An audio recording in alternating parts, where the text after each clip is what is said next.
안녕하세요. 한가람 영상수훈에 함께 하시는 성도님들 환영합니다. 오늘 저번 주에 이어서 5계명을 함께 살펴보도록 할 텐데요. 먼저 우리가 1계명에서 4계명은 하나님 사랑에 대한 계명들로 하나하나 살펴보았다면 5계명부터 6계명, 즉 10번째 계명까지는 하나님 사랑을 근거한 이웃 사랑의 실천을 명령하신다라는 것을 기억하시기 바랍니다. 그런데요, 우리가 이렇게 질문할 수 있습니다. 1계명에서 4계명은 하나님을 사랑하는 것이고 5계명에서 10번째 계명은 이웃을 사랑하는 것이니까 1계명과 4계명 그리고 5계명에서 10번째 계명 이 둘을 비교해 봤을 때 중요도는 1계명에서 4계명이 아닙니까? 라고 생각할 수 있습니다. 어떻게 보면 맞는 말일 수도 있습니다. 먼저는 하나님을 사랑하는 것이 먼저가 되어야 하겠죠. 그런데요, 거기서 그치고 거기서 분리시키는 것은 좋은 질문이나 접근이 아닙니다. 가장 좋은 것은요, 예수님께서 어떤 서기관에게 답하신 것처럼 이 성경에서 가장 큰 계명은 하나님을 마음을 다해 목숨을 다해 힘을 다해 사랑할 뿐만 아니라 거기서 그치지 않고 내 이웃을 내 몸과 같이 사랑하는 것, 그것을 요약하고 있는 5계명에서 10번째 계명도 중요하다는 사실입니다. 그 이유에 대해서 설명해 드리면요, 하나님은 우리에게 중요한 분이죠. 그런데요, 하나님을 사랑하는 만큼 하나님께서 만드신 피조물, 하나님께서 만드시고 하나님의 형상이라고 하나님이 아끼고 사랑하는 존재를 만드셨다면 이 세상, 그리고 특별히 이 세상에 있는 많은 사람들, 하나님의 형상을 닮은 사람들은 하나님을 사랑하듯 그 이웃을 사랑하는 말이 아닐까요? 하나님께서 하나님의 형상으로 사람을 창조하셨다는 것은 인간이 하나님의 자녀라는 것입니다. 그리고 또한 인간을 그만큼 대접해 주시고 사랑해 주신다라는 뜻입니다. 그런데 우리가 감히 하나님의 자녀를 해할 수 있습니까? 미워할 수 있습니까? 그럴 수 없겠죠. 그렇기 때문에 본성적으로 타락한 우리가 1계명의 4계명도 잘 못 지킨다면 5계명에서 10번째 계명도 배워서라도 하나님의 사랑을 이웃사랑으로 잘 실천할 수 있는 방법을 개발해야 되겠습니다. 여기 그림을 보면 어머니의 밥상을 제가 한번 찾아봤습니다. 어머니의 밥상 하면은 무엇이 떠오르십니까? 어머니가 나를 위해서 내가 좋아하는 반찬 정성껏 만드셨다는 것이고, 조금 더 우리 어렸을 때 생각해보면 우리가 어렸을 때는 어머니가 해주시는 반찬 다 좋아하지 않았어요. 반찬 투정하는 경우가 많았죠.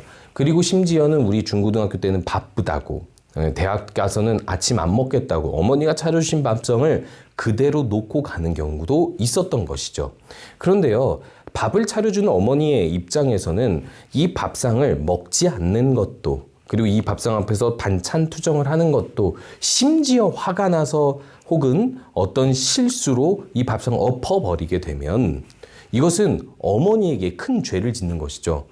아니, 왜 그럴까요? 그저 음식일 뿐인데요, 물질일 뿐인데요, 그게 왜 어머니에게 죄를 짓는 것입니까? 라고 할 수도 있습니다. 말이 안 되죠. 어머니의 정성과 노력과 인격이 담긴 음식입니다. 물질입니다. 우리는 그것에 대해서도 어머니를 대하듯이 공손히 음식을 먹을 줄 알아야죠. 거부하더라도 공손히 거부해야 되겠죠. 그런 것처럼 하나님께서 만드신 모든 피조물, 그리고 특별히 만드신 하나님의 형상을 담아낸 사람은 그만큼 하나님을 사랑하듯 대우하듯 존중하고 존대하라고 하나님께서는 분명히 말씀하셨고 5계명에서 10계명을 통해서 말씀하신다는 것을 기억해야만 할 것입니다. 자, 그러면 5계명 우리 자세히 한번 살펴보도록 하죠. 자, 5계명의 핵심은 무엇일까요? 부모를 공경하라입니다. 공경하다라는 뜻이 어떻게 보면 모호하게 느껴질 수도 있습니다. 그냥 존경하는 건가 보다, 그냥 우러러 보는 건가 보다 라고 생각할 수 있지만 분명하게 이렇게 이야기할 수 있습니다. 책임과 권한이 있는, 우리에게 유익을 주는 그 사람에게 존경하고 존대하라는 것입니다. 이 단순히 존경하고 존대한다 의미를 더 나아가서 우리에게 유익을 주는 어떤 책임을 가진 사람이라는 겁니다. 그러면 부모는 어떤 책임과 권한을 가지고 있는 사람일까요? 살펴보면 부모는요, 하나님의 창조 원칙을 따라서 생각해 봤을 때 하나님께서 아담과 하와는 진흙으로 창조하지만 부모를 통해서 자녀는 어떻게 창조합니까? 그 이후의 사람들은 모두 부모의 모태, 부모를 통해서 창조하십니다. 자연의 순리, 이 가운데 하나님이 섭리하셔서 신비롭게 생명을 만들어 가신다는 것인데요. 인간이 이렇게 태어난다는 건 부모의 능력입니까? 아빠의, 엄마의 생식기 능력일 뿐입니까? 과학일 뿐입니까? 하나님께서는요, 이 모든 태양계의 원리조차도, 지구의 중력의 법칙조차도 하나님의 능력으로 하시는 분이신데, 이렇게 한 생명, 너무나도 귀한 생명을 태어나게 하시는 하나님은 부모만의 힘으로 하시는 것이 아니라 하나님의 능력과 선택으로 하신다는 것을 기억해야 합니다. 그렇기 때문에 부모가 자녀를 낳는 것은, 우리가 어떤 부모의 자녀가 된다는 것은 하나님께서 선택하신 유일한 부모라는 것을 알아야 됩니다. 하나님께서 그 사람을 창조하기 위해서 선택하신 유일한 도구라는 것이죠. 그래서 우리들이 이렇게 오해하지는 말아야 됩니다. 그럼 부모다 하나님이 중요하니까 부모는 별로 중요하지 않은 건가요? 그 뜻이 아닙니다. 하나님은 오히려 부모가 하나님만큼 중요하다라고 이야기하기 위해서 부모를 공경하라고 이야기하고 있는 것입니다. 부모에게 하나님께서는 권리와 책임을 주셨죠. 무슨 권리와 책임을 주셨습니까? 자녀를 양육해서 한 성인으로 만들 책임을 주셨습니다. 이것은 동일하게 우리가 나중에 늙어가는 부모를 봉양할 때도 똑같이 적용이 되는데요. 하나님께서는요, 사람과 사람이 더불어 살게 만드셨고, 특별히 가족은 그렇게 하나님의 창조를 대신하도록, 하나님의 돌보심을 대신하도록 창조하신 것입니다.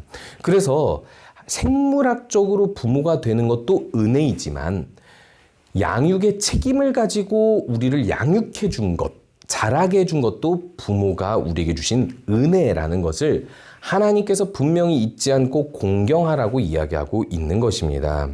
그렇기 때문에 이 부모를 공경한다라는 것은 결국 하나님이 근거가 되는 것이죠. 우리들은 이렇게 생각할 수 있죠. 부모가 나에게 얼마나 잘해주느냐에 따라, 얼마나 은혜를 베푸주느냐에 따라 그 부모에게 내가 할 효도가 결정된다. 그렇게 생각하는 사람은 없을 수 있겠지만 또 그렇게 생각하는 사람이 있을 수도 있기 때문에 하는 말씀입니다. 그렇게 부모에 대해서 비교하는 경우도 있겠지만 어찌됐든 부모라면 하나님이 주신 창조의 수단입니다. 그렇기 때문에 우리들은 하나님이 근거가 돼서 부모를 공경할 줄 알아야 된다는 것입니다. 아이고, 목사님, 제가 저의 부모는요, 공경할 만하지 못합니다. 그런 인격도 안 되고 저를 어렸을 때 버렸어요. 그래도 부모입니다.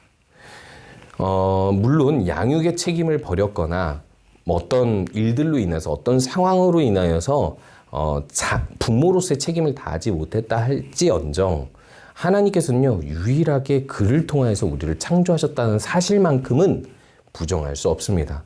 꼭 효도하라는 말까지는 아니더라도요, 나에게 해를 입힌, 나에게 부모의 책임을 안 한 그 부모에게 어떤 선행을 하라고까지는 아니더라도 하나님의 이 부여하신 권리와 책임까지는 인정하셔야 된다는 겁니다.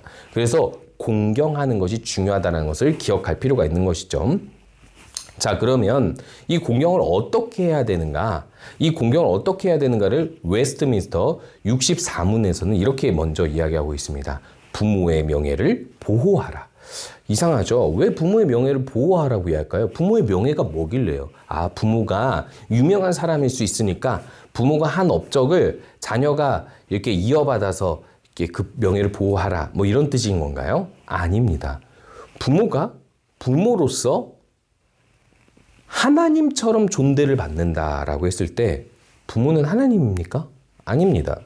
부모는 자녀에게 실수 안 합니까? 아닙니다. 반드시 부모는 자녀에게 말실수부터 시작해서 감정적으로, 심지어 가끔은 그러면 안 되겠지만 폭행도 할 수 있는 거예요. 그러니까 어떤 실수를 행할 수 있다라는 것이죠. 그런데요, 그런 부모라고 해서 공경하지 않아도 된다? 이게 아니라요, 우리가 부모의 명예를 보호한다는 것은 그래도 부족한 인간일지라도 하나님께서 세우신 나의 유일한 부모라고 생각하고 그 명예를 지켜주라고 이야기하고 있는 것입니다. 부모의 명예는요, 사실은 자녀가 보호해 주는 것입니다. 자신이 스스로 하는 것도 있겠지만은 이 부모가 하고 있는 권리와 책임에 따라서 결국에는 자녀에게 선을 행하고 있기 때문에 자녀는 이 부모의 명예를 어떻게 보호해 줘야 될까요? 흠을 덮어줘야 됩니다. 우리가 창세기 말씀을 함께 보면요. 창세기 9장 22절에서 23절의 말씀에서는 셈과 함과 야벳이 아버지의 어떤 것을 목격한 사례가 발생하고 있습니다. 노아가 하나님께서 홍수를 심판하시고 나서 새 땅을 주셨을 때 이 새 땅에서 유일한 구원받은 가족으로서 가장으로서 어찌 보면 교만하여지고 태만하여져서 포도 열매로 담근 술을 먹다가 취해서 장막에서 벗고 누워 있었습니다. 그런데요, 이 상황이 왜 벌어지고 이 상황이 왜 중요한지는 명확하게 얘기하지는 않아도 이 이야기에서 먼저 목격한 사람이 셈, 함, 야벳 중 둘째 함이 목격을 하게 됩니다. 함은 가나안의 아버지라고 이야기하죠. 이 함이 목격을 하고 나서 어떻게 행동을 하냐면 보고 사람들에게 알렸다라고 얘기합니다. 이상한 거 없잖아요. 보고 알렸다. 보고 나서 알렸다. 이건 이상한 거 아니지 않나요? 다 같이 해결책을 이렇게 한 거 아닙니까? 옛날의 문화로 생각해 봤을 때 첫 번째, 고대에서 아버지 하체를 아들은 보지 않습니다. 그게 예의이고 그것이 아버지의 위엄입니다. 그런데요, 아버지 하체를 봤어요. 근데 어떤 대처를 안 하고 그것을 알렸어요. 이상하지 않습니까? 자, 그런데요, 여기서 보다라는 것도요, 그냥 실끝 보다가 아닙니다. 지나치다가 보다, 어쩌다 보다가 아니라 자세히 보다고요.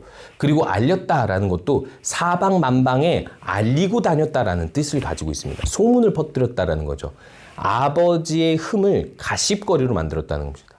우리가 분명히 술 취해서 누워서 잠든 노아에 대해서 이렇게 저렇게 말할 수 있습니다. 죄다 아니다. 근데요, 명확하게 이야기하면 노아가 명확하게 무슨 죄를 범했다고 말하기는 어렵지 않습니까? 술 취해서 잤는데.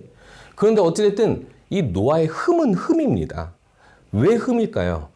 인류 중에서 구원받은 한 사람으로서 어떻게 보면은 신앙의 모범이 되는 가장인데 그거를 함이 흠을 딱 보자마자 이렇게 사방사방 알렸다라는 건 부모의 명예를 보호할 생각이 없다라는 거죠. 반대. 흠 잡을 생각이 없다는 거죠. 그런데요, 그 다음에 셈과 야벳의 반응을 한번 보시기 바랍니다. 옷을 가져다가 자기들의 어깨에 메고 뒷걸음쳐 들어가서 그들의 아버지의 하체를 덮었다라고 이야기합니다. 이 놀라운 표현이죠. 뒷걸음쳐 들어갔다라고 아주 상세하게 이들의 행동을 표현하고 있습니다. 진짜 몇천 년, 몇만 년 전일지도 모르는 이때의 일을 이렇게 상세하게 이야기한다는 건 함과 비교하기 위해서. 함은 보고 알렸는데 이 사람들은요, 뒷걸음질 쳐서 덮고 그리고 나서 그 얼굴을 돌이키고 그들의 아버지의 하체를 보지 아니하였더라라고 이야기합니다. 아버지의 흠을 보지 않았다라고 이야기하는 거예요. 부모의 명예를 보호한다는 건 바로 이것입니다. 부모는 반드시 실수합니다. 부모는 반드시 부족합니다. 그리고 점점 더 부족해질 거예요. 당연하지 않겠습니까? 그런데요, 그럼에도 불구하고 부모의 명예를 보호하는 것이 부모를 공경하라는 말씀을 지킨다라는 것을 기억해야 할 것입니다. 아유, 목사님, 이것이 뭐 그렇게 중요한 계명입니까? 부모를 공경하지 않는 사람이 어디 있겠습니까? 라고 우리들은 생각할 수도 있습니다. 그런데요, 우리들은 상당히 논리적이고 정보가 빠른 시대를 살아가고 있기 때문에 옳고 그름을 많이 따지게 돼 있는데 특히 부모한테 그러는 경우가 많습니다. 부모는 잘못하고 실수하는 경우가 많습니다. 그렇다고 해서 부모를 질책할 것이 아니라 흠을 덮어주는 것이 공경하는 것이라는 것을 이 시대 문화와 거슬러서 기억해야 할 사실이고요. 여러분 잘 생각해 보시기 바랍니다. 왜 5계명이 살인하지 말라, 간음하지 말라가 아닙니까? 살인, 간음, 도둑질이 아니라 그보다 앞서서 부모를 공경하라라고 말씀하시는 것부터가 하나님께서 뭔가를 강조해주고 있다라는 것을 이야기해주고 있는 것이죠. 자, 그러면 하이델베르그 요리문답 104문에서는 또 어떻게 적용하고 있는지 살펴보기 원합니다. 나의 부모님 그리고 내 위에 있는 모든 권위에 모든 공경과 사랑과 신실함을 나타내고 그들의 모든 좋은 가르침과 징계에 대해 합당한 순종을 하며 또한 그들의 약점과 부족에 대해서는 인내해야 합니다. 왜냐하면 그들의 손을 통해 우리를 다스리시는 것이 하나님의 뜻이기 때문입니다. 라고 이야기하면서 이 뒷부분은 저희가 말씀을 같이 나누었죠. 약점과 부족을 인내하고 덮어줘야 된다는 거. 근데 여기서 뭘 또 강조하고 있는 것이죠? 그들의 모든 좋은 가르침과 징계에 대해 합당한 순종을 하라고 이야기하고 있습니다. 이 부모가 하는 역할 중 핵심적인 것이 있습니다. 지금 이 계명을 처음 줄 때가 광야의 이스라엘이라면 이 이스라엘은 애굽에서 나왔습니다. 애굽에서 물론 구전된 아브라함 언약 등등의 어떤 성경의 이야기들을 들었을 수 있지만 아직 성경이 기록되기 전이고, 또 이들은 애굽에서 400년 동안 살았기 때문에 애굽의 문화, 그런 모든 종교에 물들었을 확률이 아주 높겠죠. 그런데 이들이 광야에서 하나님의 역사를 보고 그것을 성경을 말씀해주는 이 모세를 통해서 또 해야 될 일이 무엇이었냐면 광야의 2세대에게 성경을 교육하는 거예요. 하나님을 교육하는 것입니다. 하나님의 창조뿐만 아니라 하나님의 구원, 이 모든 계명을 교육하는 것이 바로 모세 오경의 핵심이었던 것이죠. 이걸 누가 했습니까? 교사가 따로 없었어요. 부모가 했습니다. 지금 우리가 알고 있는 주일학교 교사들도요, 사실상 이 주일학교 교사들이 발생한 것도 1600년대 이후입니다. 그리고 이것이 발달된 것도 사실상 1700년, 1800년대 이후이기 때문에 사실 그 전까지는 다 부모가 가르쳤습니다. 그렇기 때문에 부모를 공경하라의 가장 큰 핵심은 뭐냐면요, 광야의 2세대에게 분명하게 신앙을 계승해서 이 신앙을 계승함으로 말미암아 그들이 구원을 받게 하라는 거죠. 하나님의 백성으로서 이 땅에 존속되게 하라라는 것이죠. 부모의 의무를 이야기하면서도 자녀들은 반드시 부모를 공경해서 그 가르침에 순종하라고 이야기하고 있는 것입니다. 여러분, 제가 아들을 낳고 가장 두려운 것이 무엇인 줄 아십니까? 혹시라도 아들이 신앙을 거부할까봐입니다. 그런데 요즘 시대는 어떤 시대입니까? 신앙을 강요하지 말라고 하는 시대예요. 심지어 교육학계에서도조차 종교는 강요되는 것이 아니라고 이야기합니다. 그런데요, 여러분, 우리가 일반 종교입니까? 문화생활처럼 신을 이렇게 저렇게 믿었다가 말았다가 하는 그런 종교가 아닙니다. 우리들은요, 기독교를 진리라고 받아들이고 있어요.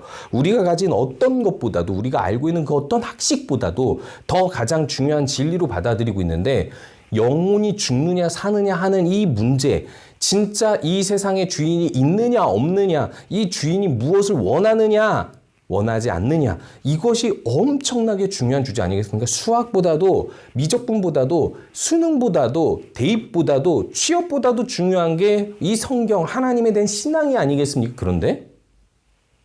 그런데 이 신앙을 강요하지 말라고요? 그러면요, 우리들은 아이가 자라나면서 이 닦는 것을 강요합니까? 안 합니까? 강요하잖아요. 아이가 아프면 해열제 먹으라고 강제로 먹입니까? 안 먹입니까? 먹이잖아요. 가스레인지 옆에 아이가 못 가게 합니까? 안 합니까? 하잖아요. 그런데 그보다 성경, 신앙을 계승하는 게 중요하지 않습니까? 물론 강요를 해서 가르치라는 뜻은 아닙니다. 좋은 방법으로 가르쳐야 되겠죠. 그런데요, 어떤 방법을 써서라도 반드시 신앙인이 되게 만드는 것이 부모의 의무이면서도 자녀들의 의무입니다. 가르침에 순종하는 것. 그렇기 때문에 가르침에 순종하는 것을 부모를 공경하는 것으로 이야기하면서 그 다음 늙은 부모를 봉양하라고 이야기하고 있습니다. 여러분 잘 아시겠지만 우리나라에서도 고려장이가 있었고요. 그리고 모든 큰 나라들에서는 전통적으로 노부모를 버리거나 내버려 두는 풍습이 있었습니다. 그 이유가 뭐냐면 큰 국가, 경쟁력 있는 국가가 되려면 힘없고 약한 사람들은 배제하고 힘 있는 사람들끼리 경쟁해서 그 구조를, 피라미드 구조를 만들어야지만이 그것이 강력한 국가가 되거든요. 암묵적으로 많은 백성들은 이것을 인정하고 살았습니다. 그렇기 때문에 노부모를 도외시하거나 저렇게 이렇게 이제 사회에서 배제시키는 경우가 많았던 것이죠. 그런 가운데 애굽으로부터 나온 이스라엘에게 가장 부담되고 불편하고 익숙하지 않은 계명이 부모를 공경하라가 아니겠습니까? 부모를 공경하면 당연히 뭘 해야 되겠어요? 날 어렸을 때 똥기저귀 갈아주고 그리고 먹여주고 입혀주던 부모에게 똑같이 부모가 늙어갈수록 죽음을 맞이할 때까지 그 부모의 곁을 지켜주면서 우리가 희생을 감수하는 것, 이것이 바로 부모를 공경하는 것 아니겠습니까? 이것마저 안 하면 어떻게 우리가 부모를 공경한다고 할 수 있겠습니까? 그렇기 때문에 우리가 기억해야 할 사실이 있습니다. 지금 사회에서 우리들은요, 이렇게 늙은 부모를 봉양하는 사람들을 찾기가 참 힘들다라는 걸 기억해야 돼요. 우리들은 어떻습니까? 우리들도 그래요. 왜 그럴까요? 사회가 그렇게 요구하기 때문에요. 더 빠르게, 더 진보한 사회를 살아라. 그리고 다음 세대에게 투자하라고 이야기합니다. 도대체 누가 이 요구를 했습니까? 다음 세대에게 더 투자하라고 도대체 하나님이 하셨습니까? 물론 그것도 맞는 말이지만 뭐가 먼저입니까? 부모를 공경하는 것이 먼저라고 하나님은 말씀하지 않았습니까? 어떻게 보면 이렇게 보면 알 수 있습니다. 자녀에게 투자하는 비용이 얼마고 부모에게 드리는 비용이 얼마인지 그걸 계산해 보시면 알 수 있지 않을까요? 이 말은요. 어느 교회를 가나 우리가 이걸 가르칠 때 상당히 불편해합니다. 싫어합니다. 그게 성경의 가르침 맞아? 근거 대봐. 이렇게 이야기합니다. 근거야 무수히 많이 될 수 있겠죠. 그런데요. 중요한 건 뭐냐면 받아들일 수 있습니까? 성경이 이것을 답이라고 하면 받아들일 수 있습니까? 십계명은요. 그런 도전을 하고 있습니다.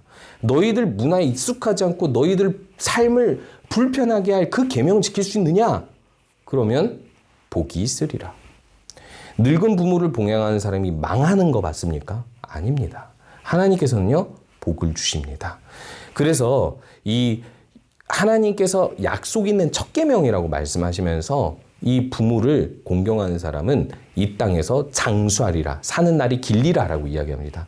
문자적으로 꼭 100세 넘는다 이런 뜻을 이야기하는 것이 아니라요. 하나님께서 주시는 땅, 하나님께서 주시는 기업, 하나님께서 주시는 복을 많이 길게 오래 누리고 영향력 있는 삶을 살다 간다라는 말 그대로 복 받고 산다 이 말을 이야기하는 것입니다. 부모를 공경하는 사람치고 하나님께서 복을 안 주는 사람은 없다라는 뜻이라는 것이죠. 그런데요.